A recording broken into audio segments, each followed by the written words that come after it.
queer media always returns to the beach and the water, and here's why, and the symbolism of it all. Hi friends, welcome back. I'm so excited to talk to you today about this amazing topic that I'm so passionate about, which is all about queer media and the beach, the water, and the symbolism of it all. Okay, let's go. 2 years ago, I read for the first time this article in Teen Vogue, which is basically all about like how in queer movies and series, it's always like a very important theme is like the beach, is like the water, and there's so many BL series from Thailand, but also from Korea, but also like generally BL/queer media from around the world, which has that central theme. And he references basically like shows like Bad Buddy, Never Let Me Go. He references his own show, Ships in the Night. He references Moonlight, Heartstopper, a Portrait of a Lady on Fire, like so many important pieces of queer media and queer film, queer TV series, which is such a good article. I will link it for you because it is the best. I love that article. I'll keep rereading it, and it has really fascinated me for like basically the last 2 years since I read it for the first time. And since then, I kept being like, oh, like there is quite a lot of, like water symbolism, water being an important part of the story, the beach. Of course, we've got the Thai BL beach episode, right? And so I feel like in TV series often also like BL, but also in movies, the beach is often a symbol of solace and where they can kind of like breathe easy and like be themselves. But then also the water, especially the ocean, it's such a force of nature and it sustains life, but it also is like not really being tamed by humanity, not being caged. And it's just like it has like all these symbolisms of like freedom and basically resilience and not being able to break basically by all the demands of the system around you. And so I think that's why, like for me, like these like basically like metaphors, the symbolism of it all is like really stuck with me, for especially last few years. And yeah, so you should really read the article because it's really good. But as I've mentioned, I've made also a whole YouTube video all about the Thai BL beach episode. And that one I already teased a little bit, like some of the things I want to talk today about in this video, because it would have totally like made the video so much longer. So I wanted to give it its own separate video. And especially in that video, I talked about the 8 Sense because it has 2 beach episodes, which are very important to the character development, the story, the plot, like everything basically. It's like the whole story kind of hinges on those 2 beach episodes, beach scenes, and you know. And so that's why we're gonna start with the 8 Sense. And the 8 Sense is really just talked about also in the article actually, because it is just a gorgeous show. Really is. I love that show so much. And it has this kind of, it is realistic and it has this realistic feel to it, but also there's like scenes and like it has this slightly also dreamlike quality to it in many scenes. And so the beach episode that I already discussed, we're not going to get into that. It's the first beach trip where they also kiss for the first time. We're going to talk about the beach trip where they already have developed romantic feelings for each other. And but yes, so it's a very important episode in so many ways. So J1 basically initiates this trip because he's like really not doing well, and he basically takes up Jihyun on his offer to like talk and like, you know, just be there for him. And so they drive basically to the beach where they had the like the surf club meeting, basically, the surf club little camp. And so obviously there's some surfing also going on, but especially I think on the first they don't even surf at all, and they just like sit by the beach and they walk around and they talk, and then in the evening they're literally like camping on the beach, which is kind of cool.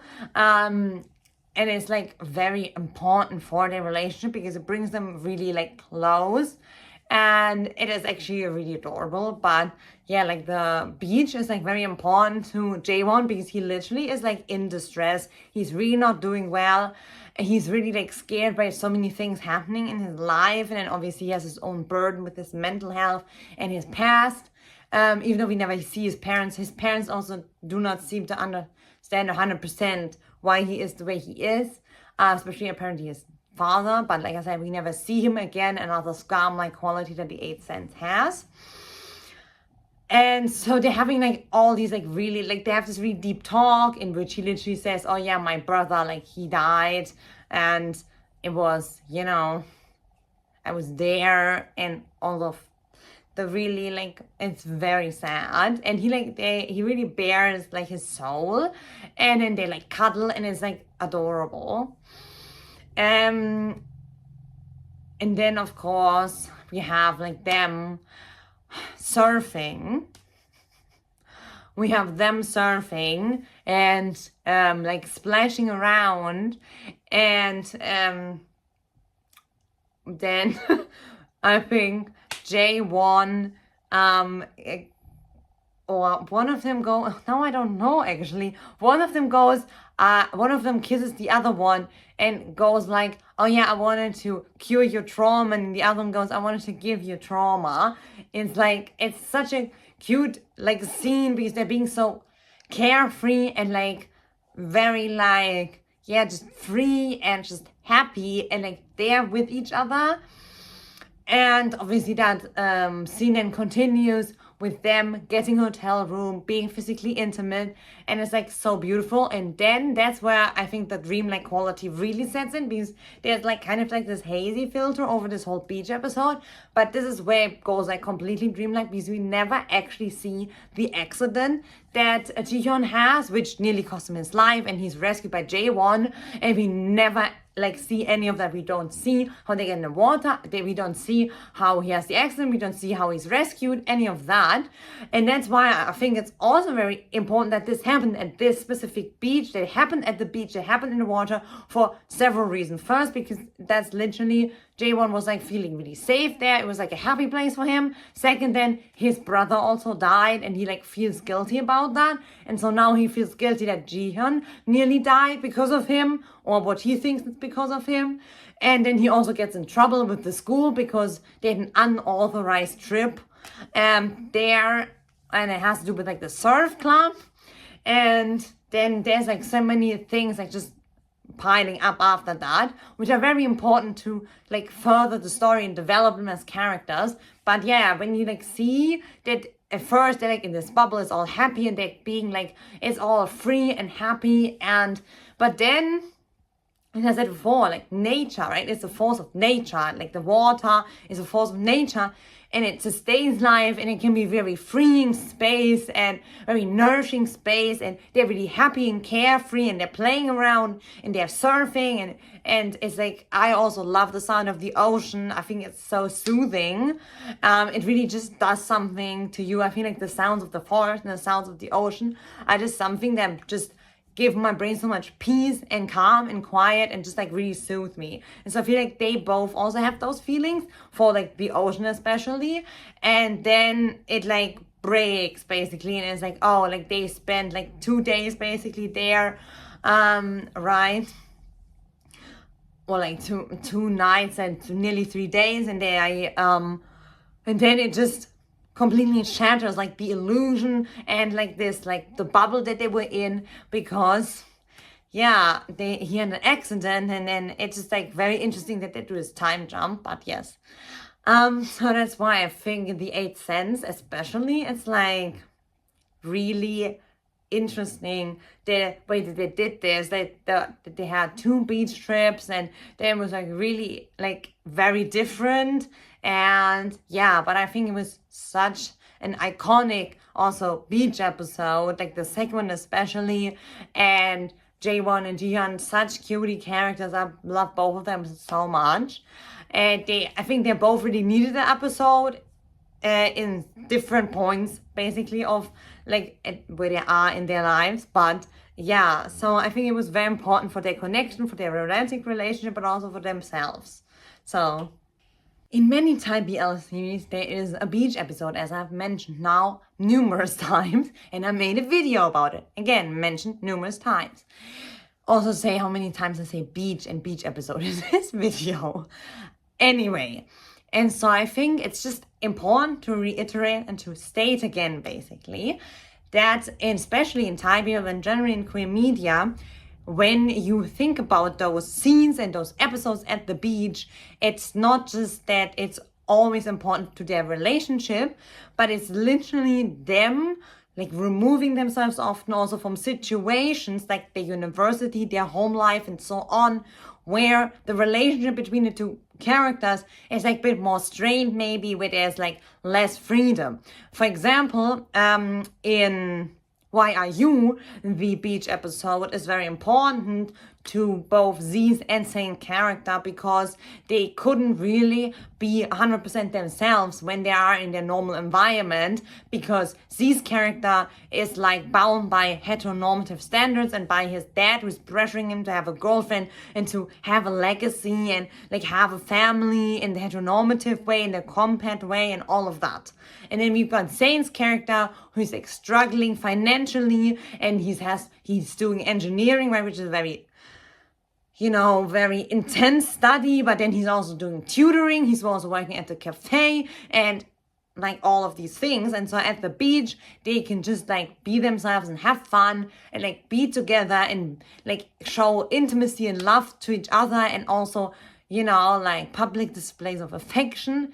And I feel like that was also a very important part to their story. So I feel like in many shows that is that point. I think in many movies as well, they can just be themselves and like just remove all kind of pretense and fronts and masks and heteronormative patriarchy things.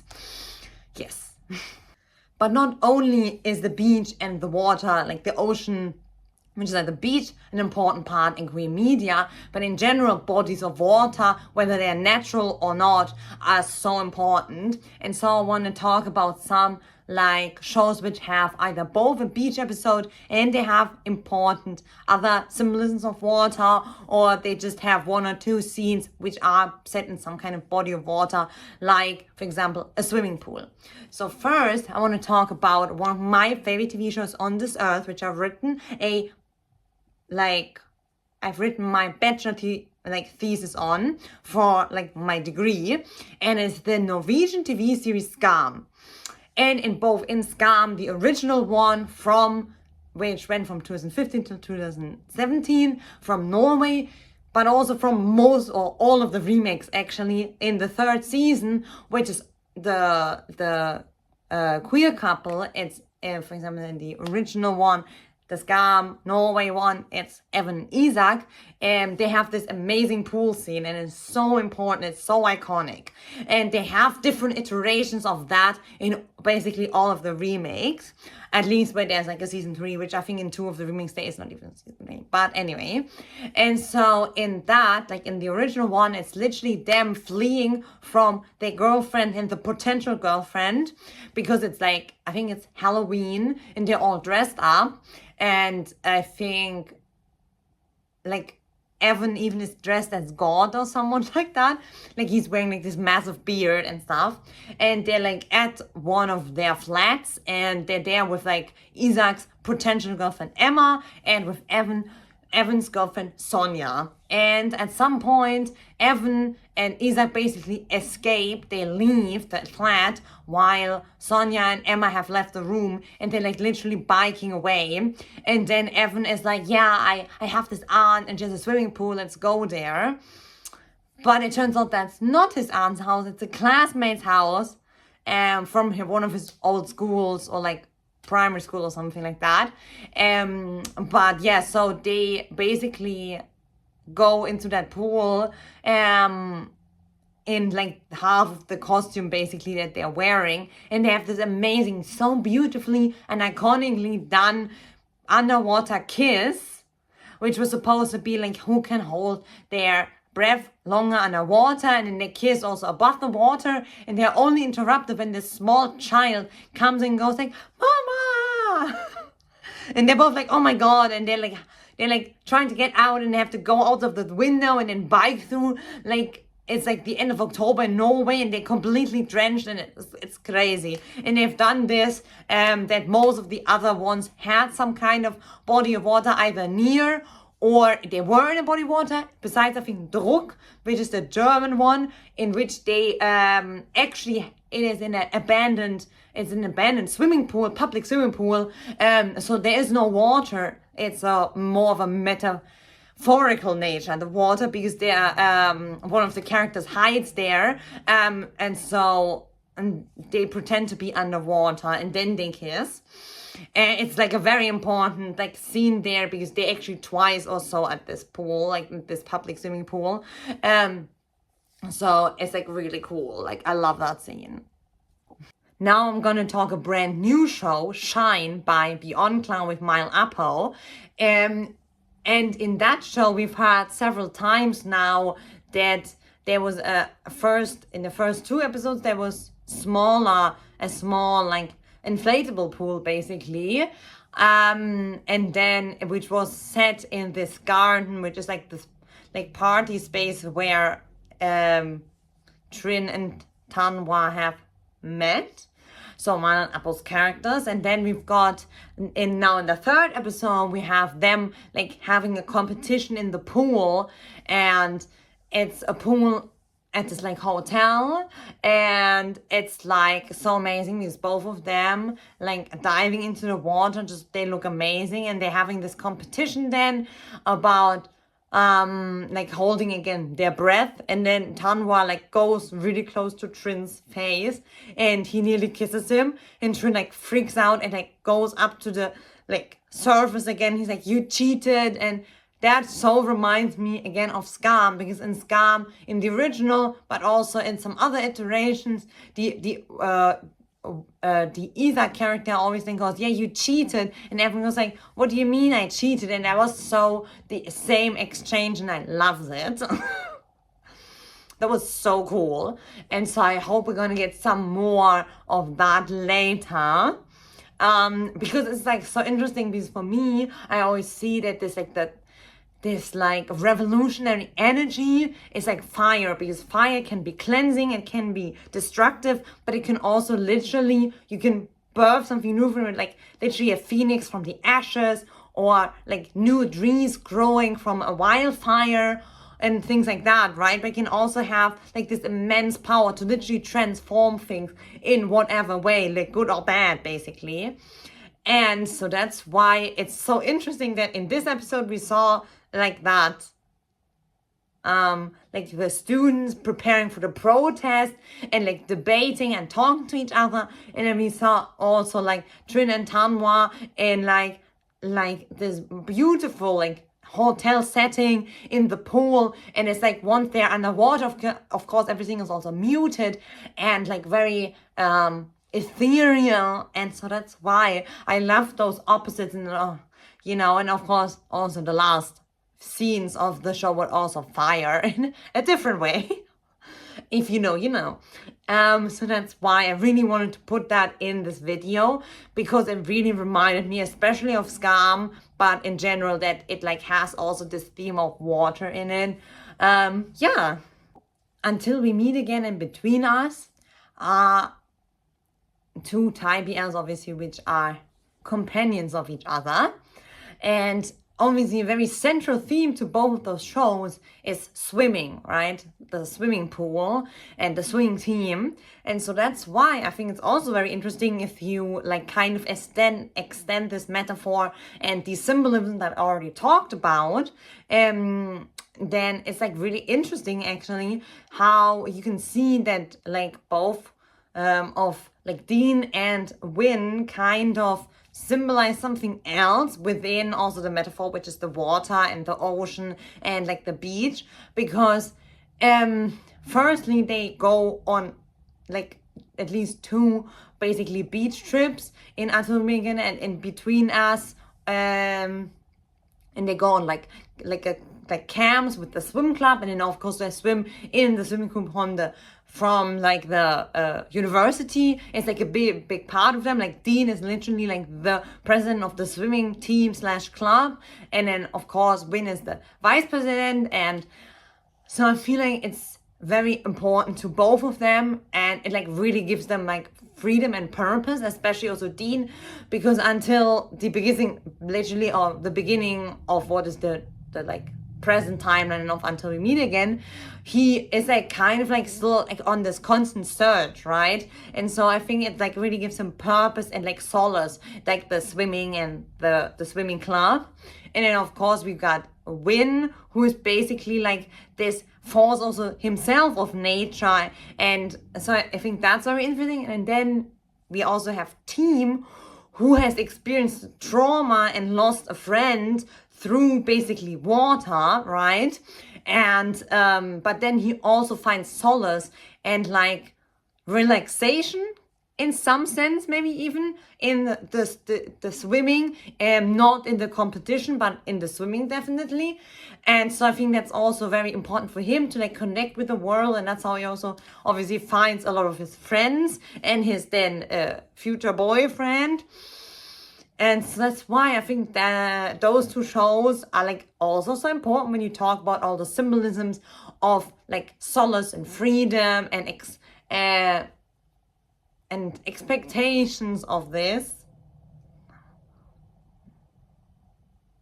Anyway, but yeah, so if you think about all these like symbolisms and the importance of water and queer media and like the freedom and solace of the beach and the ocean, I think then those 2 shows, who like I said are obviously companions to each other, cannot be left out, because they are just really like, it centers around like the swimming and the swimming pool and the ocean, and like that it can be like this solace and this activity that gives you like so much soothing like thoughts and all of the good stuff, but then it can also give you like, with Team, it like takes life, and it can give you anxiety and nightmares, and or when he nearly drowns, of course, because he has a cramp.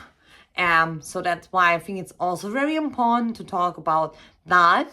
And of course we also have at the end of Between Us, we also have a beach episode where all the characters basically meet, and I love that. And so it's like all the best things in 1 or 2 series basically. Thank you for hanging out with me in my dreamy little Fangirl Case Corner, and comment your favorite beach, water scenes, episodes in queer media down below. I would love to know what you think. You know where the subscribe button lives, and I will see you. Bye!